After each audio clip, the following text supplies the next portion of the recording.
আক্রমণ করার মতো আর কিছু বাকি নেই ইরানে। যুদ্ধ থামার ইঙ্গিত দিলেন ট্রাম্প। আমেরিকার ক্ষয়ক্ষতি কতটা? যুদ্ধ শেষ করব আমি চাইলে, ইরান ইস্যুতে বড় দাবি ডোনাল্ড ট্রাম্পের। ইরানে আঘাত করার মতো আর কিছু নেই, যুদ্ধ থামার ইঙ্গিত ট্রাম্পের। পশ্চিম এশিয়ায় যুদ্ধ নিয়ে আত্মবিশ্বাসী ট্রাম্প বললেন, আমরা অনেকটা এগিয়ে। ইরানের ওপর বড়সড় ক্ষয়ক্ষতি। যুদ্ধের মাঝে ট্রাম্পের বিস্ফোরক দাবি। হরমুজ প্রণালীতে উত্তেজনা চরমে, তেলের দাম $200 হতে পারে, ইরানের হুঁশিয়ারি। যুদ্ধ শেষের ইঙ্গিত ট্রাম্পের, কিন্তু থামছে না মিসাইল আর হামলা। 47 বছর ধরে ধ্বংসলীলা চালিয়ে যাচ্ছে ইরান, কড়া আক্রমণ ট্রাম্পের। দেখুন, পশ্চিম এশিয়ার যুদ্ধ পরিস্থিতি ক্রমেই জটিল আকার নিচ্ছে।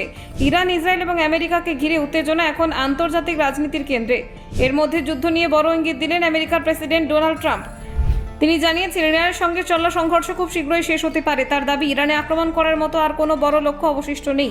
মার্কিন সংবাদ মাধ্যম অ্যাক্সিওসকে দেওয়া একটি সংক্ষিপ্ত ফোন সাক্ষাৎকারে ট্রাম্প জানান, ইরানে যুদ্ধ শেষ হবে দ্রুত। তার কথায়, তিনি যখন চাইবেন তখনই যুদ্ধ বন্ধ করা সম্ভব। ট্রাম্পের এই মন্তব্য আন্তর্জাতিক মহলে নতুন করে আলোচনার সৃষ্টি করেছে। মাত্র 5 মিনিটে সেই কথোপকথনে ট্রাম্প যুদ্ধের অগ্রগতি নিয়ে নিজের সন্তুষ্টির কথা জানান। তিনি বলেন, যুদ্ধ এখন আমেরিকাও তাদের মিত্রদের পক্ষে খুব ভালোভাবেই এগোচ্ছে। পরিকল্পনার চেয়েও দ্রুতগতিতে সামরিক অভিযান চলছে বলেও তিনি দাবি করেন। ট্রাম্প আরও বলেন, যে পরিমাণ ক্ষয়ক্ষতির আশা হয়েছিল তার থেকেও বেশি ধ্বংস সাধন করা সম্ভব হয়েছে। তার মতে, ইরানের সামরিক শক্তি এবং পরিকাঠামোর বড় অংশ ইতিমধ্যেই ক্ষতিগ্রস্ত হয়েছে, ফলে যুদ্ধ দীর্ঘদিন চলবে না বলেই তিনি মনে করছেন। ইরানের বিরুদ্ধে কড়া মন্তব্য করেছেন ট্রাম্প। তিনি বলেন, গত 47 বছর ধরে পশ্চিম এশিয়ার বিভিন্ন দেশে অস্থিরতা তৈরি করছে ইরান। সেই কর্মকাণ্ডের ফল এখন তাদের ভুগতে হচ্ছে বলে মন্তব্য করেন তিনি। তবে ট্রাম্পের এই আশাবাদী মন্তব্যের সঙ্গে বাস্তব পরিস্থিতি মিল খুঁজে পাওয়া কঠিন, কারণ যুদ্ধ থামার কোনো স্পষ্ট লক্ষণ এখনো পর্যন্ত দেখা যাচ্ছে না। ইরান ও ইসরায়েলের মধ্যে সংঘর্ষ বরং আরও তীব্র আকার নিচ্ছে। বিশেষ করে হরমুজ প্রণালীকে কেন্দ্র করে পরিস্থিতি অত্যন্ত উত্তেজনাপূর্ণ। এই গুরুত্বপূর্ণ সামুদ্রিক পথ দিয়ে বিশ্বের বিপুল পরিমাণ তেল পরিবহন হয়। সেই এলাকায় তেলবাহী জাহাজগুলিকে লক্ষ্য করে হামলার অভিযোগ উঠেছে ইরানের বিরুদ্ধে। ইরানের সামরিক বাহিনীর মুখপাত্র ইব্রাহিম জোলফাকারি হুঁশিয়ারি দিয়ে বলেছেন, হরমুজ প্রণালীতে পরিস্থিতি আরও খারাপ হতে পারে। তিনি দাবি করেন, ইতিমধ্যেই 3টি তেলবাহী জাহাজে আক্রমণ করা হয়েছে। জোলফাকারি আরও বলেন, এই সংঘাতের কারণে আন্তর্জাতিক বাজারে তেলের দাম হঠাৎ করে বেড়ে যেতে পারে।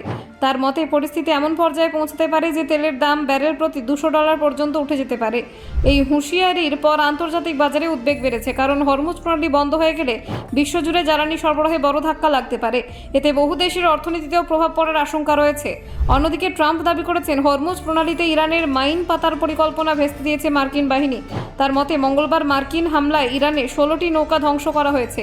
যুদ্ধের এই পরিস্থিতিতে আমেরিকাও কিছু ক্ষয়ক্ষতি হয়েছে। হোয়াইট হাউস জানিয়েছে, এখনও পর্যন্ত 6 জন মার্কিন সেনার মৃত্যু হয়েছে। পাশাপাশি উপসাগরীয় অঞ্চলে একাধিক মার্কিন ঘাঁটিও ক্ষতিগ্রস্ত হয়েছে। উপগ্রহ চিত্র এবং বিভিন্ন তথ্য যাচাই করে জানা গেছে, অন্তত 17টি মার্কিন সামরিক বা অসামরিক স্থাপনায় হামলা হয়েছে। Bureau report, Bangla digital TV.